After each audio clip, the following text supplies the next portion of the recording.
평화의 왕으로 오신 예수님을 기쁨으로 맞이하는 이 귀한 시간이 되시기를 주님의 이름으로 축복합니다.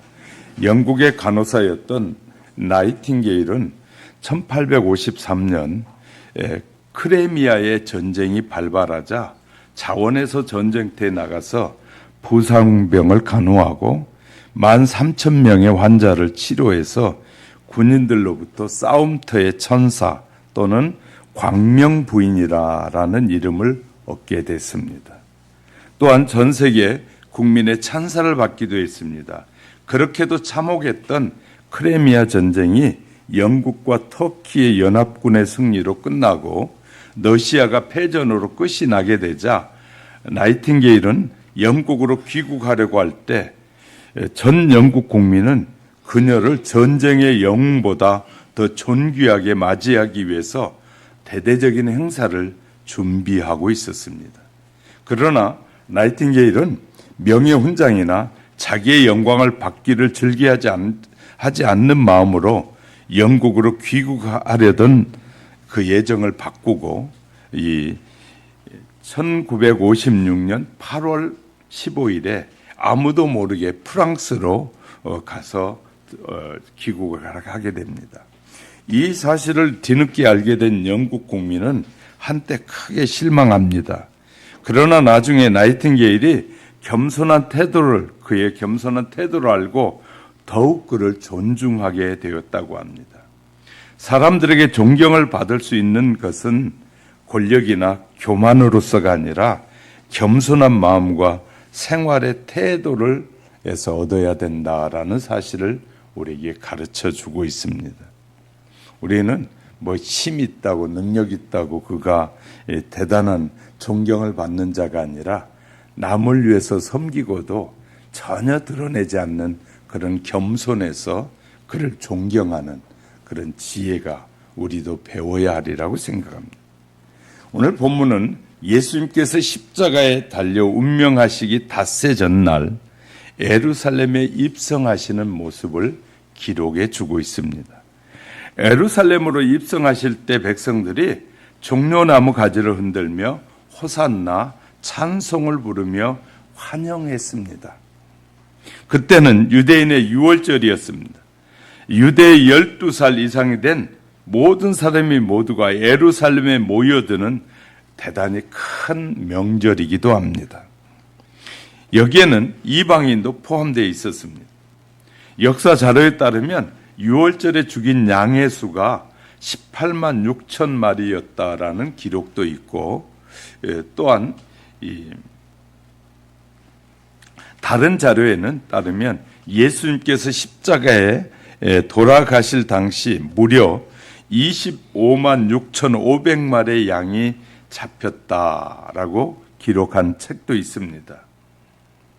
엄청난 숫자로 한 가족당 양 한 마리를 바쳤으니 6월절에 모인 사람의 수가 대략 270만 명 이상이었다는 결론을 갖게 됩니다.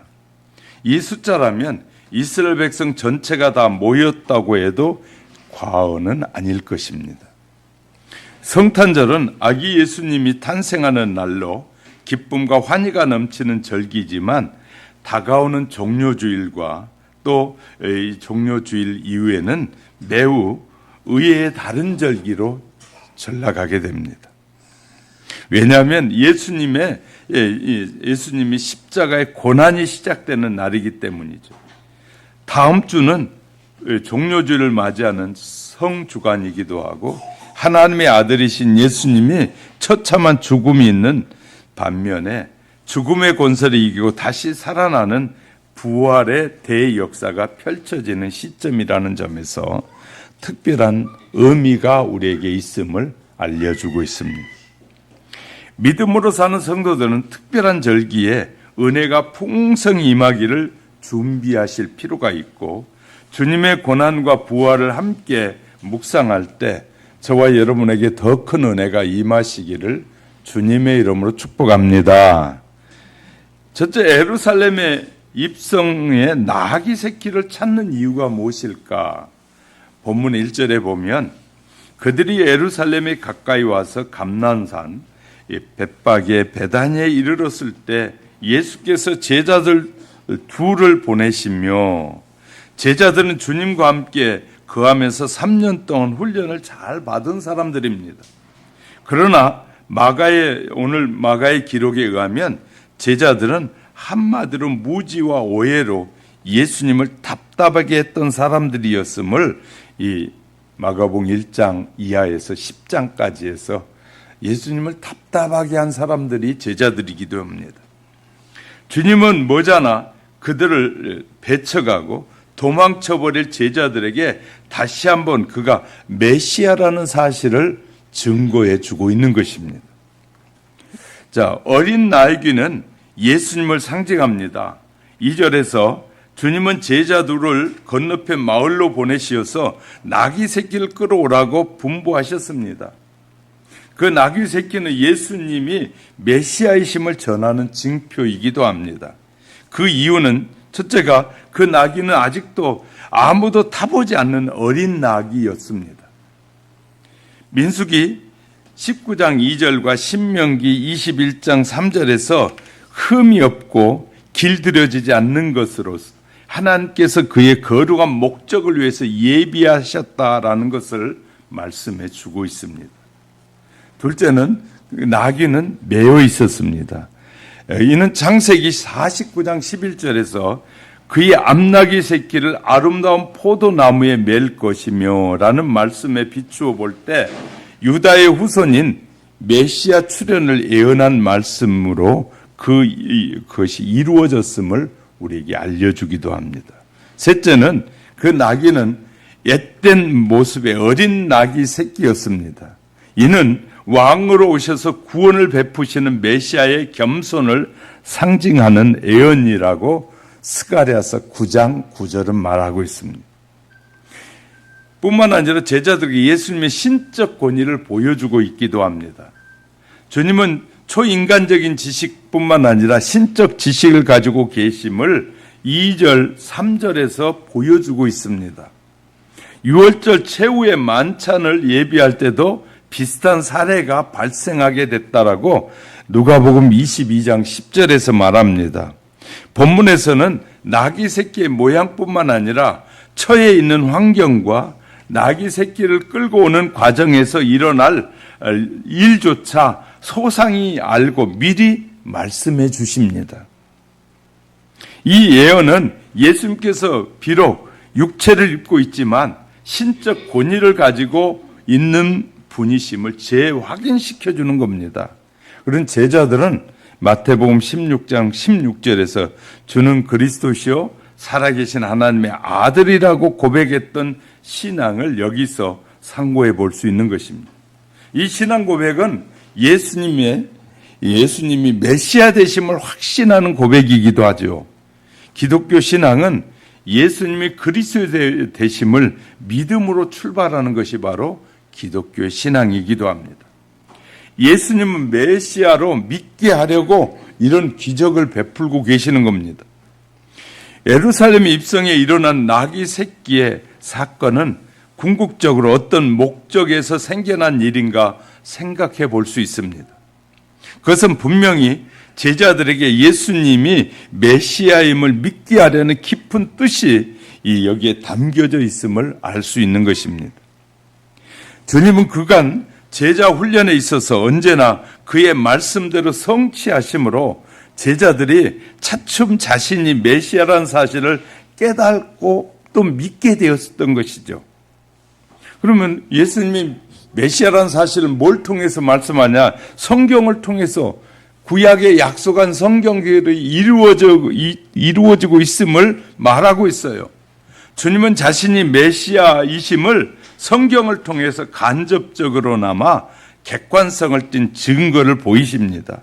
또한 본문에서는 위대한 구원 사역을 위해서 예루살렘 입성 앞에서 구태여 나귀 새끼를 찾으신 까닭이 여기에 있음을 알 수 있는데, 마지막 단계에 이르러서 메시아의 중대한 사역이 시작되는 시점에서 나귀 새끼가 등장하는 것은 이미 말씀드린 것 같이 창세기 9장 11절과 스가랴 9장 9절에 예언된 말씀을 성취하고 있는 의미입니다.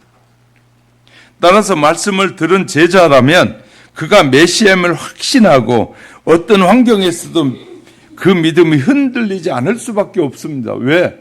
보지도 않았는데 예수님이 말씀하셔서 가보니까 그 말씀한 대로 그 새끼가 있었고, 또 주님이 말씀하신 대로 누가 왜 그 나귀를 풀어 왜 데리고 가려고 하느냐 그러면 주님이 쓰시겠다고 말해라 그랬더니 그대로 예수님이 말씀하신 그대로 이루어지고 있는 거예요. 알지도 못하는 집에 가서 알지도 못하는, 전혀 예수님이 가보지도 않았고 제자들도 알지 못하는데 예수님 말씀대로가 순종해 가봤더니 그대로 예수님 말씀한 대로 이루어지고 있단 말이죠. 이건 신적 권위가 아니고는 불가능한 일이거든요. 영적 권세를 통해서도 말씀하셨습니다. 본문의 3절에 주님은 나귀 새끼를 끌어오라고 하실 때 두 제자를 보내면서 분명히 말합니다. 만일 누가 너에게 왜 이렇게 하느냐 묻거든 주가 쓰시겠다고 해라. 반드시 그대로 이에 보내리라. 이 말씀의 분위기는 예수님의 초자연적 전지성을 나타내는 거거든요. 동시에 주가 쓰시겠다고 할 때 즉시 보내리라고 말씀했는데 주님의 영적 권위를 강하게 드러내고 있는 거예요. 주가 쓰시겠다고 하는데 누가 감히 아니오라고 할 자가 있겠습니까? 이 본문에 절대 순종한 나귀 새끼 주인의 행위를 확신하고 제자들 보내시는 예수님에게서 우리는 풍랑을 잔잔케 하셨던 주님을 보고 제자들이 마가복음 4장 41절 그가 누구이시기에 바람과 이 바다도 순종하는가, 이 감탄했던 사실을 우리는 기억할 것입니다. 예수님이 말씀만 하시면 그대로 이루어지는 이런 영적 권위도 함께 가지고 있었습니다. 말씀이 이루어짐을 통해서 바로 하나님의 아들이심을 증거하고 있는 것입니다. 예수님의 분부대로 주인은 나귀 새끼를 제자들에게 보내주심으로 그 말씀 그대로 이루어졌다고 말. 우리는 약속했던 구약의 이 유대인들이 지금까지 약속을 받았는데 그 약속이 지금 그대로 이루어지고 있음을 예수님을 통해서 보여주고 있는 것입니다. 성경엔 나귀 새끼를 내준 사람의 이름이 나타나 있지 않아서 그야말로 무명인입니다. 그런데 다음 말씀이 중요한데 그러면 즉시 보내리라라는 무슨 말씀이냐? 예수께서 제자들에게 보내셔서 나귀 새끼를 끌어오라고 말씀하실 때 즉시 보낼 수 있는 헌신된 무명인이었다.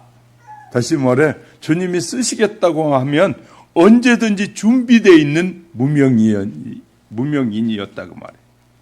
그러면 오늘 우리도 예수님이 쓰시겠다고 하면 즉시 보낼 수 있는, 즉시 헌신할 수 있는 성도가 되어야 한다는 말이에요.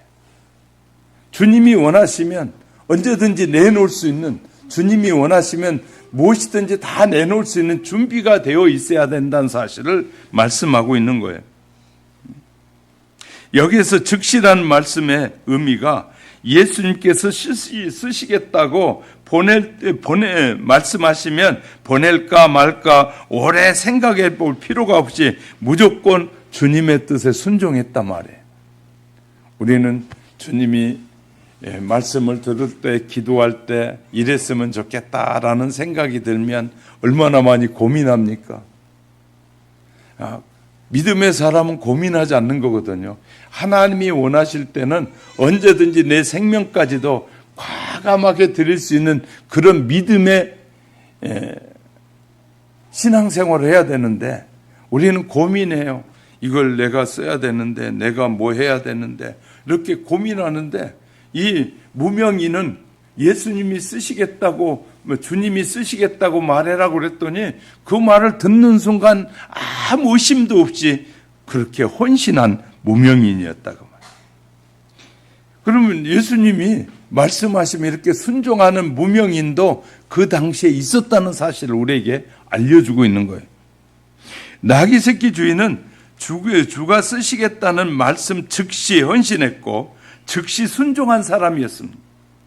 그래서 나귀 새끼는 예수님께서 타시고 십자가의 사역과 인류 구원에 대한 커다란 봉사를 한 사람이 그 무명인이었어요. 성도라면 예수님께서 주가 쓰시겠다고 하면 무엇이든지 즉시 드려서 헌신할 수 있는 종들이 될 수 있기를 주님의 이름으로 축복합니다. 주님이 원하시면 언제든지 드려진. 두 번째는 예수님께서 예루살렘으로 입성하는 모습을 잘 기록해 주고 있습니다. 본문 7절에서 나귀 새끼를 예수께 끌고 와서 자기들의 겉옷을 그 위에 얹어 놓음에 예수께서 타셨다. 예수님의 예루살렘의 입성은 결코 화려하거나 장대하지 않았습니다. 일반 사람들은 얼마나 장대한지 몰라요. 우리나라 요새는 별로 그런 일 안 하는데 옛날에 세계 대회에 나가가지고 레슬링이든 뭐든 막 이렇게 금메달 따면 인천공항에서부터 그냥 퍼레이드를 했잖아요. 그럼 막 사람들이 막 길거리 나가서 환호하고 막 금메달 땄고 은메달 따고 동메달 땄다고 얼마나 환호했는지 몰라요. 그리고 요새는 대통령 취임식이라든지 이런 것이 얼마나 막 광대하게 하는지 몰라요. 이렇게 막 크게 해가지고 사람들에게 알리는데 만왕의 왕이신 예수님은 입장하시는데 전혀 화려하지 않단 말이에요. 또 저들의 성을 선멸하거나 정복하는 자처럼 위세 당당하고 들어가지도 않습니다. 오히려 예수님의 입성은 초라하니만큼 소박하고 겸허했다고 말해요. 겸허하게 들어가신 메시아입니다. 그는 한 나라를 정복한 단순한 지배하기 위해서 그 도성에 입성하지 않았습니다. 예루살렘은 그가 인류 구속을 위해 십자가에 피 흘린 죽음의 장소였습니다. 다시 말해서 이제 예수님께서는 고난받는 종으로 입성하고 계시는 거예요. 아무도 해결할 수 없는 속수무책인 인간의 죄를 속해 주시고 새 생명을 주시기 위해서 몸소 고난받으시는 종으로 예루살렘의 성에 입성하고 있다고 말해요. 오만하고 불순한 지배자로서가 아니라 하나님의 뜻을 겸허하게 받들어 순종하는 종 메시아로서 입성하고 있는 것입니다. 사랑의 이 통치자로 입성하십니다. 겸손하게 십자가에서 죽음의 잔을 마시기 위해 입성하신 그리스도는 사랑의 통치자로 오신 거예요. 하나님의 사랑의 법을 따라서 죽으신 그리스도께서는 사망의 권세를 정복하고 새로운 생명의 세계를 펼치시기 위해서 입성하신 예수님. 그의 세계는 사랑의 세계이며 그의 사랑으로 세계를 통치하시는 분입니다. 본문 9절 10절에 보면 앞에서 가고 뒤에서 따르는 자들이 소리 지르되 호산나 찬송하리로다. 오는 우리 조상 다윗의 나라여 가장 높은 곳에서 호산나 하더라. 예수님의 입성은 환호하는 자들은 대부분이 그를 따르는 군중들이었습니다. 일부 고향으로부터 주를 따르고 있었던 소수의 제자들과 여인들을 제외해 놓고서는 이제 입성하게 되니까 예루살렘의 주위의 사람들이었습니다. 이들은 계층적으로 보면 지위가 높고 경제적인 능력이 있는 자들이 아니라 대부분이 가난한 사람들이고 소외된 계층의 사람들이었어요. 당시에 이스라엘 사회는 소수의 특권층을 제외하면 거의 모든 사람이 경제적으로 빈곤하고 정치적으로 소외되어 있었어요. 요새 말로 하면 북한의 정권과 똑같아요. 북한의 평양에 사는 300만 사람들은 그냥 호의호식하지만 평양을 떠나서는 평양에 들어가는데도 이사를 하려면 허가증이 있어야만 평양으로 이사할 수 있어요. 우리는 서울로 올라도 누구든지 아무나 전출이 가능하고 서울서 지방으로 가잖아요. 평양이라는 도시는 들어갈 수도 없고 나오는데도 함부로 못 나와. 예를 들어 큰 문제가 생겨가지고 당원의 자격을 잃어버렸을 때는 평양에서 쫓아내니까 당원 자격이 없는 사람이 쫓겨나는 것이고, 당원 자격을 얻는 사람이 얻게 되면 평양 안으로 들어가는 거예요. 그런 것처럼 이 예루살렘 성 안에서 소수의 사람들에 의해서 장악돼 있었고, 나머지 대부분의 예루살렘 성 밖에 있는 대부분의 사람들은 가난하고 어려운 사람들이었단 말이에요. 그러나 예수님의 입성을 환호하고 찬양했던 자들은 바로 그들이었어요.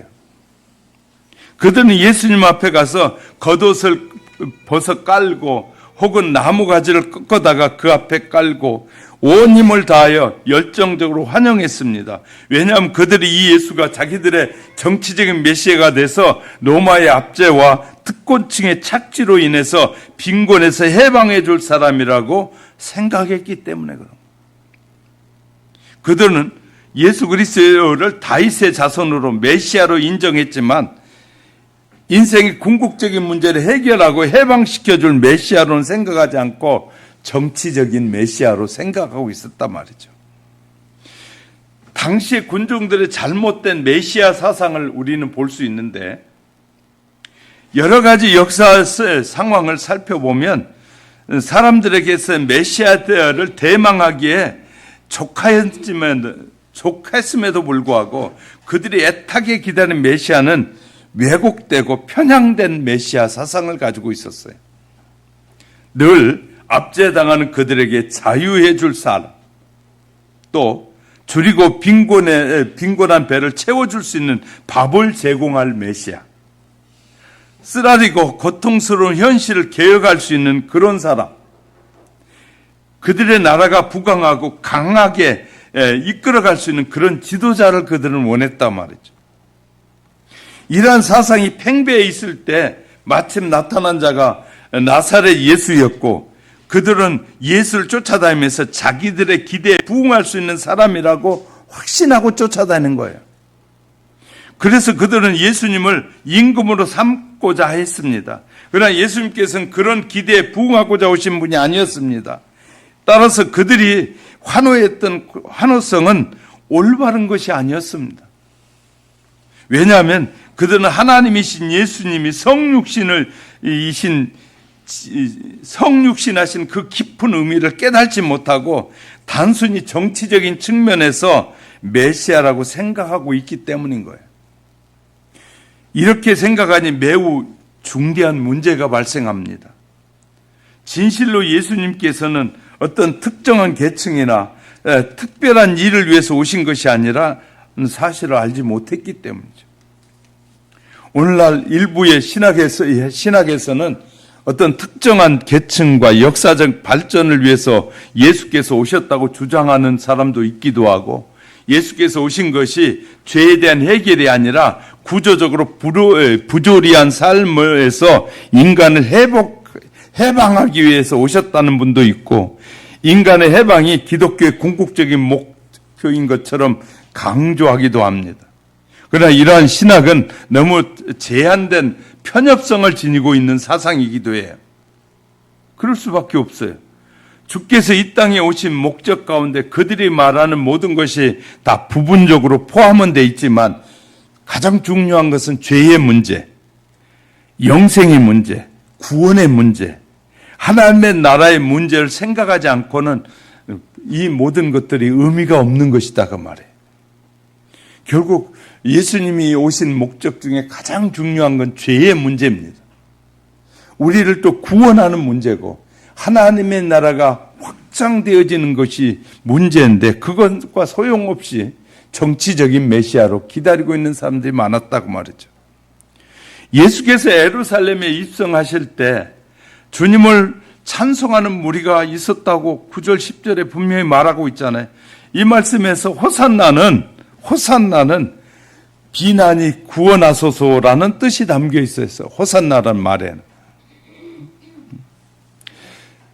자, 예수님께서 나귀를 타고 예루살렘에 입성하실 때 수많은 무리가 앞서가고 뒤따라서 따르면서 소리질러 외쳤습니다. 자, 예수님이 입성할 때 이랬는데 오늘날 우리 찬송이 어떻습니까? 우린 찬송이 막 이렇게 오산나 비오니 우리의 소원이 이루어지기 원합니다. 간절한 마음으로 찬양하지 않는다는 게, 어느 사이인가 우리의 기도가 이 간절함이 없어져 버리고 그냥 형식적인 기도로 바뀌었고, 우리의 찬양도 정말 메시아가 와서 기뻐서 즐거운 마음으로 찬양하는 것이 아니라 그냥 가사에 맞춰 부르는 찬양으로 변질돼 가고 있단 말이죠. 크고 간절하고 열정적입니까? 최근에 나의 삶 가운데 얼마나 열심히 하나님을 찬송하고 있습니까?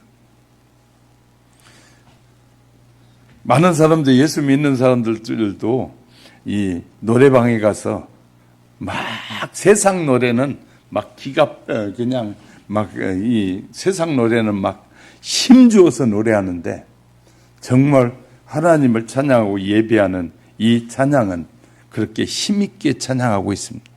봐야 돼요. 많은 사람들이 노래방에 가면요, 막 마이크 잡고 막 힘을 줘가지고 막 그냥 막 목소리 높여서 막 그렇게 찬양하는데, 하나님을 그렇게 찬양하지 않는다는 거예요. 우리 그리스도인들도 그렇다면 간절해지고 그냥 예수님이 필요하고 하나님의 은혜가 필요하면 막 기도도 간절해지는데, 어느 사이인가 달라지기 시작했다. 우리 지수 선생님이 아프리카 가봤으니까 알겠지만, 우리 지수 선생님도 우리 아프리카를 갔다 온 우리 병이도 생각해봐요. 그들이 찬양할 때 보면 얼마나 간절하게 찬양하는지, 기도할 때도 얼마나 간절하게 기도하는지 몰라. 근데 아프리카를 갔다 왔어도 시간이 가면서 달라지는 것 같아요. 찬양할 때 막 그렇게 막 뜨겁게 찬양하고, 막 기도할 때 주여 당신이 은혜를 베푸시지 않으면 내가 살 수 없습니다. 내 인생의 주님만이 나의 유일하신 주님입니다. 그렇게 기도하지 않는다는 거예요. 이것은 뭐냐면 우리가 변하고 있다는 거예요.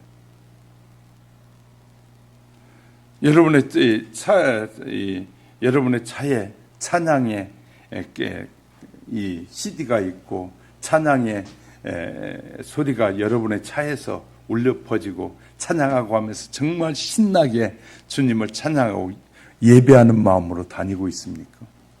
기도할 때 주님 도와주세요, 정말 애절하게 기도하십니까? 이렇게 예수님을 맞이했던 그들은 정치적인 예수 메시아로 생각하면서 그들은 그러면서 애절하게 예수님을 맞이했다는 사실을 우리에게 보여주고 있는 거예요. 이 시간 자신을 돌아봐야 됩니다. 찬송의 가슴에서 나와야 하는데 입술로 부르는 찬송이 힘이 없습니다. 힘이 없는 찬송은 예수님을 감동시키지 못하는 거죠.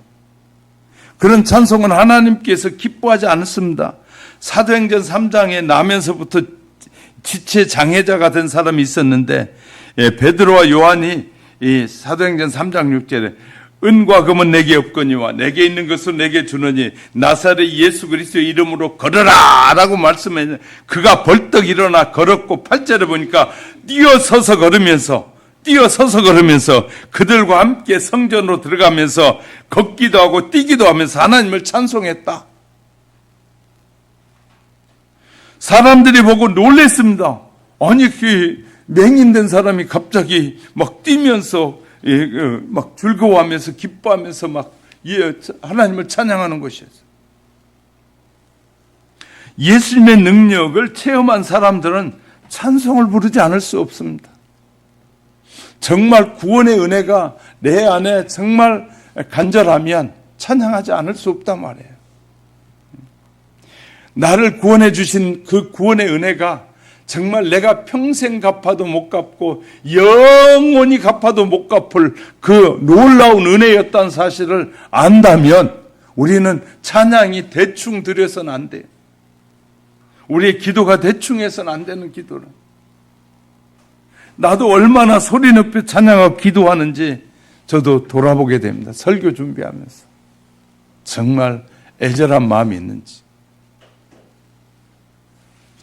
이런 마음으로 늘 주님을 사모하고 하나님의 뜻을 이루는 저와 여러분이 될 수 있기를 주님의 이름으로 축복합니다.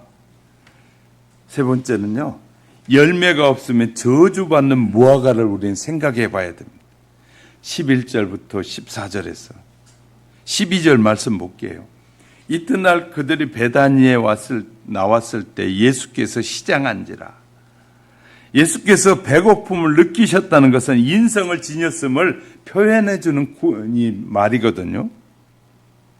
예수께서 배고픔을 느끼셨다는 말은 바로 우리의 연약함을 친히 체험하셨다는 의미로 해석되는 거거든요.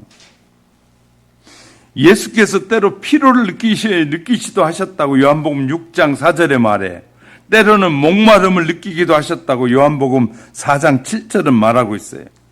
이같이 그리스도의 인성은 사람들에게 그분을 쉽게 이해하고 신뢰할 수 있는 근거를 주는 거예요. 아, 예수님이 오셨는데 정말 신적 권위로만 온 것이 아니라 인간의 그 고통과 그 인간의 모든 헤아릴 수 없는 그 모든 것을 친히 그분도 경험하셨다는 거예요. 이러한 인성으로 인해서 진정으로 우리 인간을 구원할 수 있는 그 메시아로 오신 거단 말이에요. 하늘 보좌를 버리시고 낮고 천한 이 땅에 친히 체험하신, 이 땅의 연약함을, 비천함을 친히 체험하신 그런 체험의 예수 그리스도다 말이에요. 예수님만 인생의 고통과 번민을 해결할 수 있는 유일한 분이심을 히브리서 4장 14절은 말해요. 일반 사람들이 만든 신은 전혀 인간의 고뇌와 고통을 전혀 알지 못해. 왜? 다 추앙해서 세워놨기 때문에.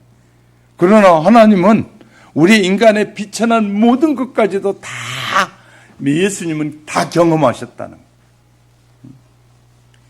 시장기를 느끼신 예수님, 무화과에서 열매를 얻으려고 하셨다라고 기록해 주고 있습니다.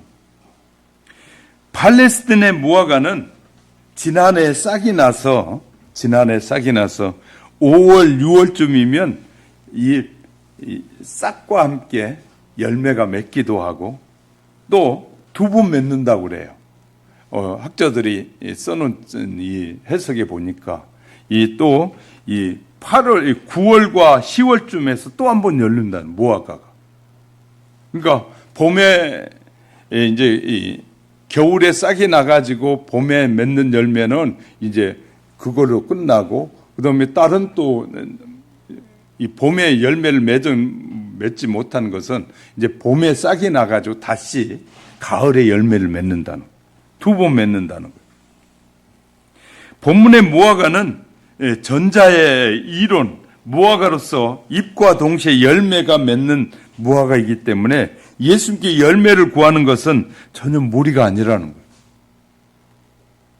근데 예수님이 말씀하시려고 했던 의미는 뭐냐면, 무화과를, 유대인들은 무화과를 무화과 하면 유대인을 상징하는 것이거든요. 그러니까 예수님은 지금 무화과를, 나무를 통해서 유대인들에게 지금 뭘 하시겠다고 말씀하시는 거랍니다.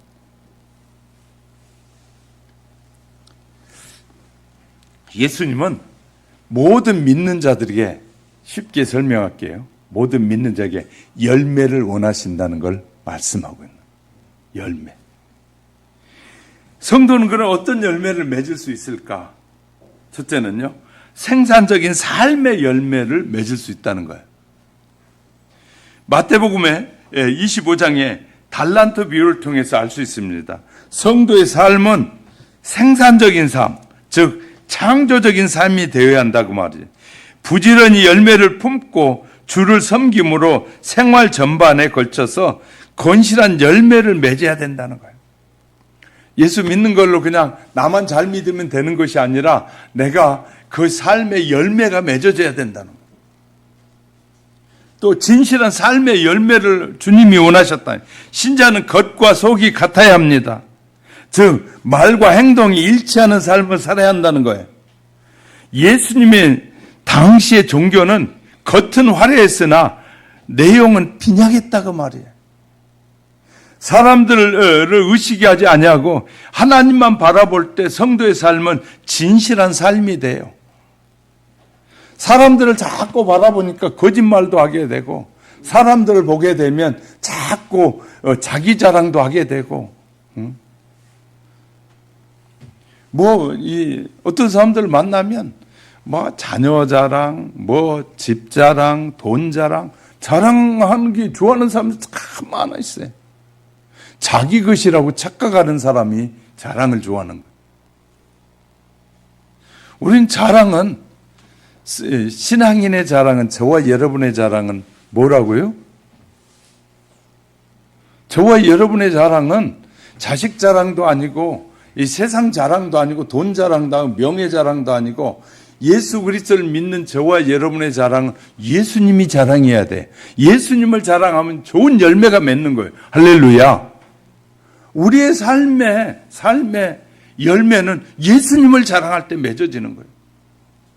우리는 다른 거 자랑할 이유가 아무것도 없어요.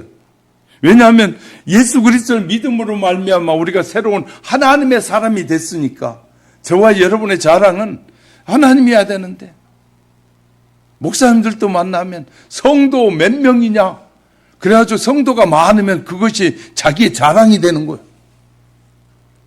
성도가 많고 적음이 그 자랑이 아니라, 우리는 만난 내게 주신 하나님의 은혜를 자랑해야 되고, 내가 받은 은혜가 얼마나 큰지를 자랑해야 되는데, 그런 자랑은 하지 않고, 내가 얼마나 큰 교회를 하고 있는지, 얼마나 많은 사람을 거느리고 있는지, 거기에서 내가 누리는 것이 무엇인지에 대한 것에 대해 자랑을 많이 하지, 정말 내가 만난 그 주님으로 인해서 내가 이런 은혜를 입고 있고, 그래서 내가 이 받은 은혜에 감사해서 섬길 수밖에 없고 다른 사람을 섬길 수밖에 없다는 그런 진짜 거듭난 사람이 적고, 거듭나지 못해가지고 목회자들끼리 만나도 돈 많이 낸 놈이 큰 소리치고, 큰 교회 하는 사람이 더 큰 소리치고, 적은 교회 하는 사람은 큰 소리도 못 치고 말도 못하게 하고 기회도 안 주고, 그런 경향이 너무 많아요. 이건 완전 세상을 닮아가는 게, 교회가 주님을 닮아가고 주님을 자랑하는 삶이 아니라 세상을 자꾸 닮아가려고. 예수 믿는 수많은 사람들도 자랑거리가 다른 것이에요. 제가 우리 교회 우리 기도 동지애들 왔을 때 저거 보고 설교하라 그러기, 설교하면서 그랬어요. 목사들도 왜 어디 놀러 가고 어디 가고 그런 자랑만 하려고 그러지, 정말 내가 예수 안에서 만족하고 예수 안에 기뻐하고 예수 안에 평안을 누리는 것은 말하지 않고, 어디 못 가서 그냥 어디 가지 못해서 그냥 안다라는 그런 삶을 사는 건 은혜를 까먹고 있는 것이고, 하나님이 구원의 은혜를 저버리는 것이라고. 그랬더니 목사님 한 분이 설교 30분 하고 끝냈더니, 끝나면 가면서 나 김 목사한테 혼났어. 그분이 어디 가자고 자주 말하는 분이거든요. 그러니까 벌써 눈치채고 하는 말이, 나 김 목사한테 30분 더 혼났다고. 김 목사한테 혼난 것이 아니라 하나님께 혼난 것이거든요. 저와 여러분은 예수로 만족해야 되고, 예수로 기뻐해야 되고, 예수님이 내 삶의 최고여야 되고, 우리는 세상의 자랑거리가 아니라 정말 예수의 사람은 예수가 자랑해야 돼요. 내가 받은 은혜가 너무 크다고 자랑해야 되고, 어떻게 전도했더니 저 사람이 구원을 얻게 됐다는 것이 자랑거리가 돼야 되고, 정말 우리는 하나님, 성삼위 하나님을 높이는 것이 우리의 자랑거리여야 되는데, 우리는 세상의 것을, 세상 사람들이 하는 자랑거리도, 예수 믿는 사람들도 다 그 자랑거리로 가득하면 안 된다는 거예요.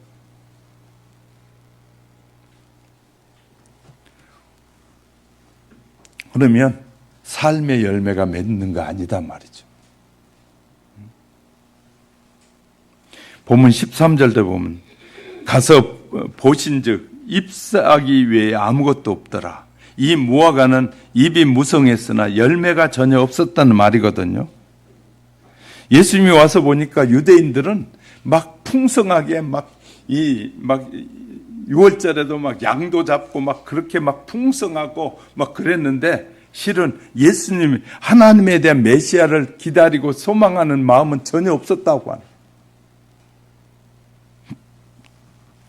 오늘날 신자들도 설명한다면 말로만 헌신하고 말로만 봉사 잘하지 실상의 삶의 열매가 없는 사람이 너무나 많아지고 있다는 거예요. 경건의 모양은 있으나 경건의 능력을 상실한 신자가 바로 잎만 무성한 무화과 같은 존재라고 디모데후서 3장 5절은 말하고 있어요. 주님은 세상에 열매를 요구하시지 않고 믿음의 열매를 요구하시는 거예요. 할렐루야. 우린 세상의 열매가 아니라 믿음의 열매를 요구하시는 거예요. 그래서 예수님께서 인자가 올 때 믿는 자를 보겠느냐고 말씀하지 않아요. 이러한 주님의 기대에 부응하지 못하고 오히려 이 사람들의 걸림돌이 되는 신자들이 많다고 말해요. 우린 그런 사람들이 돼서는 안 됩니다. 우리 스스로 성도라고 말하면서 요란한 종교적인 형식에만 빠질 뿐 거룩과 온전함의 열매를 맺지 못한다면 잎만 무성한 무화과가 같이 주님의 책망을 받게 될 것이고 우리는 외형적인 모양에 신경 쓰다가 보면 내면을 알차게 연구는 영적인 성숙한 신앙인이 돼야 된다는 사실을 잊어서는 안 된 말. 본문 14절에서 이제부터 영원토록 사람이 내게서 열매를 따먹지 못하리라 하시오. 여기에서 예수님께서 무화과나무를 징계하신 것입니다. 이제부터는 영원토록 이 무화과 나무에서는 이 나무에서는 열매를 맺지 못할 것이다. 모든 세대 모든 사람에게 내리신 징계 표징이라고 할 수 있습니다. 잎만 무성한 무화과처럼 겉으로는 위대한 신앙 고백을 하지만 실제로는 아무런 열매도 맺지 못한 사람들의 생활을 책망하시는 거예요. 여러분 그렇지 않은지 모르겠어요. 큰 교회 앞에 가면 이 교회 크다. 이 교회 막 수많은 사람들이 예배에 몰려 들어갔다 몰려 나오고 막 그런 걸 보면 나도 이런 교회가 좋다. 그런 꿈을 갖고 있다면 여러분의 마음도 부패해져 있는 것입니다. 내가 있는 그곳에서 정말 내가 어디에 있든지 내가 있는 그곳에서 내가 최선을 다해서 주님을 높이고 주님을 찬송하고 예배하는 그런 마음이 없다면 환경이 바뀌고 그래도 의미가 없는 것이에요.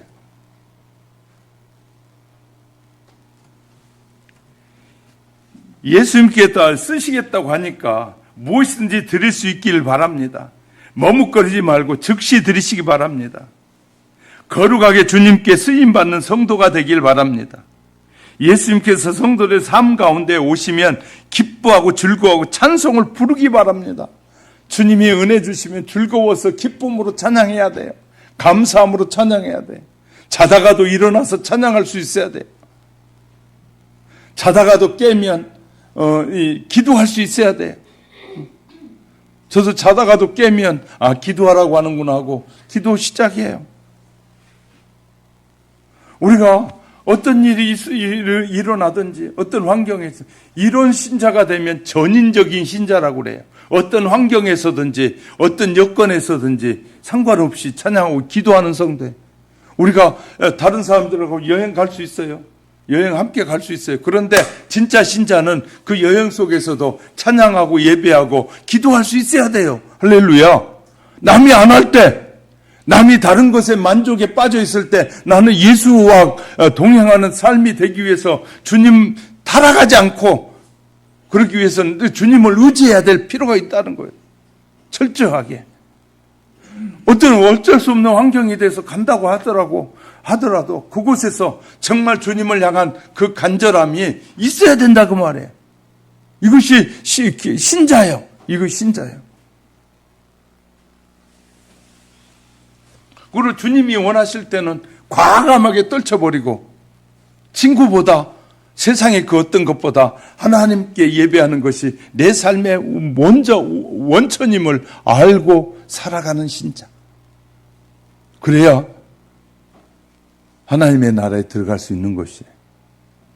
하나님의 나라, 아멘, 믿습니다. 그랬다고 들어가는 것이 아니라 내가 믿음을 통해서 이제 증거가 드러나야죠. 어떤 증거가, 저 사람은 어떤 환경에서든지 예수만을 높이고 예수만을 의지하는 사람인지가, 그래서 이 믿음에는 인내가 반드시 필요해요. 인내가. 내가 예수 어려서부터, 저는 젖 먹으면서부터 예수 믿었다고 그랬잖아요. 예수 어려서부터 믿으니까 평생을 살아가려면 긴 세월에 예수 믿어야 되는 거예요. 그런데 긴 세월에 변함이 없이 믿는 것이 진짜 신자인 거예요. 우리가 살다 보면 실패할 수도 있고 넘어질 수도 있어요. 그때는 늘 말씀드렸잖아요. 지난 시간 말씀. 우리가 회개하면 하나님이 용서해 주신대. 회개하고 또 다시 돌아가는 것은 그 용서를 우습게 여길 때 하는 일입니다. 용서함을 받은 확실한 사람은 다시는 그 길 안 가는 거예요. 자, 우리가 교도소에 가보면 재범 환자들이 너무 많습니다. 그래서 어떤 사람은 15범, 20범도 있어요. 용서를 받았고 해결했는데 또 잡혀 들어가고 또 잡혀 들어가고, 그 말은 완전히 습관이 돼버리는 거예요. 그것이, 그 짓을 하는 것이 습관이 되는 거예요. 사기치고 남의 걸 빼앗는 것이 습관화돼 버리면 그 죄를 탕감받고 나왔어요. 근데 또 그 짓을 해요. 또 들어가는 거예요. 그런데 진짜 탕감받은 것이 마음에 확실하게 느껴진 사람, 다시는 그것을 다시 범하지 않는 거예요. 할렐루야. 이것이 용서받은 거에 대한 증거예요. 그러니까 우리가 중요한 것은요, 우리의 마음과 겉과 마음이 늘 일치돼야 된, 그리고 하나님의 뜻을 바르게 행하고 살아가는 삶. 주님, 무화과 나무를 보면서, 열매가 없는 무화과 나무를 보시면서 영원히 무화과 나무 열매가 맺지 못하리라 그랬더니, 그 다음날 보니까 뭐 했더라? 무화과 나무가 뭐 됐더라? 말라 죽었더라. 이건요, 심판을 말하는 거예요. 우리도 우리의 삶에, 신앙의 삶에 열매가 맺지 않으면 그런 무화과나무 같은 인생이 될 수 있다는 사실을 말하고 있는 거예요.